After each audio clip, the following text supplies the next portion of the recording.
battlefield of Borodino, 120 kilometers west of Moscow.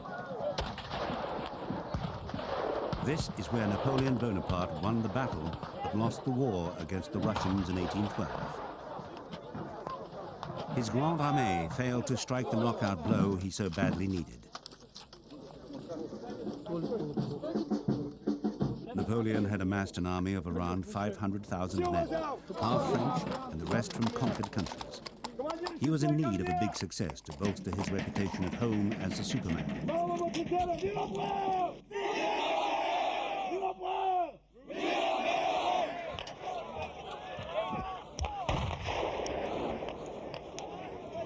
Napoleon's tactics had served him well and made him master of most of Europe. He would draw his enemy into a massive, decisive battle, defeat them, then force them to sue for peace. At the end of this September day in 1812, the ground was strewn with tens of thousands of corpses.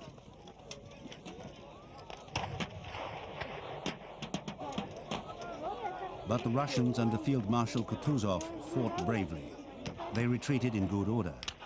Napoleon had failed to deliver his single crushing blow.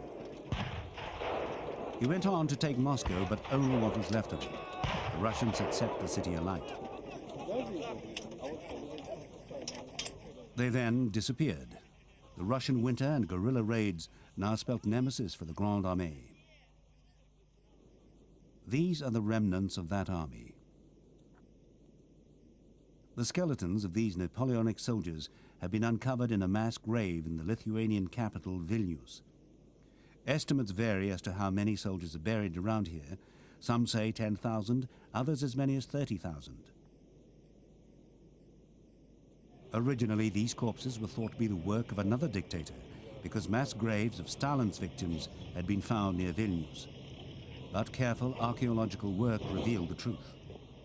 Napoleon had left men to die of the cold, disease, and starvation. Dr. Rimantas Jankauskas, an anthropologist, is leading the inquiry into the site. He says Napoleon had little option than to abandon some soldiers. I think he realized the disaster and he has chosen the lesser of evils. He has just seen that he could do nothing else. And he could either die with his army, and he left like incognito with very few adjutants, with a fake name, and one, as much as I have heard, one of adjutants was given an order to shoot him if he not to get captured, and to go to Paris to collect new army and to save the empire, or to die with his army.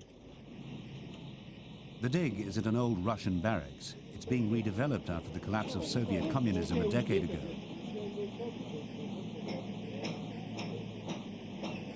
It's a race against time to investigate the remains as the development goes on apace and the weather closes in.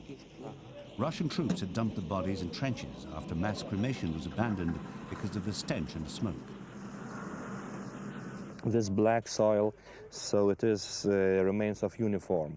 Among them you can see also some buttons. It's not rich in artifacts because, well, most valuable things were removed before the piling the bodies here.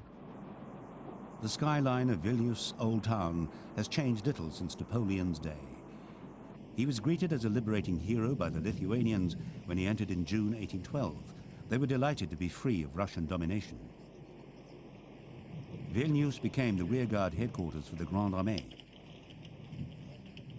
Napoleon himself spent 20 days here. These are the vaults of the Lithuanian National Museum in the capital. A lithograph bears testimony to grimmer times. The retreat of the Grande Armée by the French artist Damel chronicles the arrival of the rabble back in Vilnius. It was the winter of 1812. Borodino, a bad memory. One French commander told Napoleon his soldiers threw away their guns because it was too cold to hold them. They were ill-equipped to withstand the plunging cold. Uniforms and silks, no protection against temperatures of -20. Napoleon had continental Europe at his feet, crowning himself Emperor of France.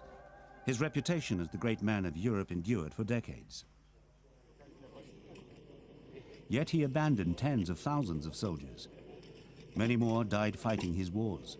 The corpses mattered little to a man who had lived through the post-revolutionary terror, but his place in history is secure. Great people are sometimes making great mistakes, great miscalculations.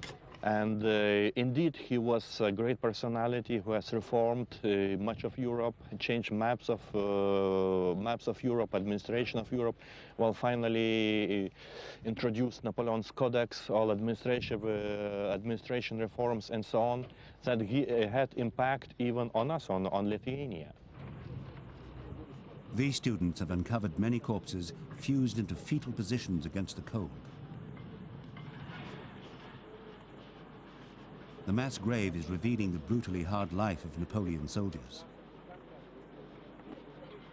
So-called marsh foot, so-called fractures of feet bones, of metatarsals, so-called from overloading, several cases of fractures and deformations of vertebral spine, so-called juvenile kyphosis, that's showing the overloading of their backs in very young age.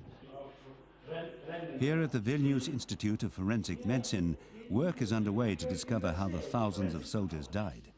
Typhus and cholera are thought to have been among the killers, along with the cold and exhaustion. Professor Antanas Garmus is the chief scientist at the Laboratory of Identifications. His pathological examinations will help determine the causes of death. Professor Garmus's methods are deceptively simple yet highly effective.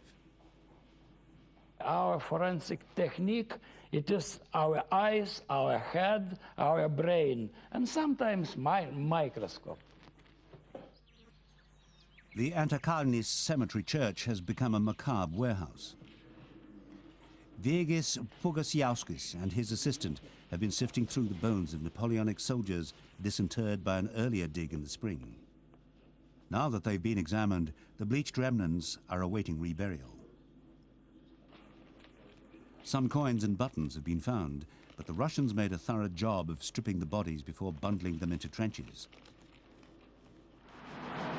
The Triumphal Arch in Moscow celebrates the massive defeat inflicted on Napoleon by the Russian troops in the country's atrocious winter weather.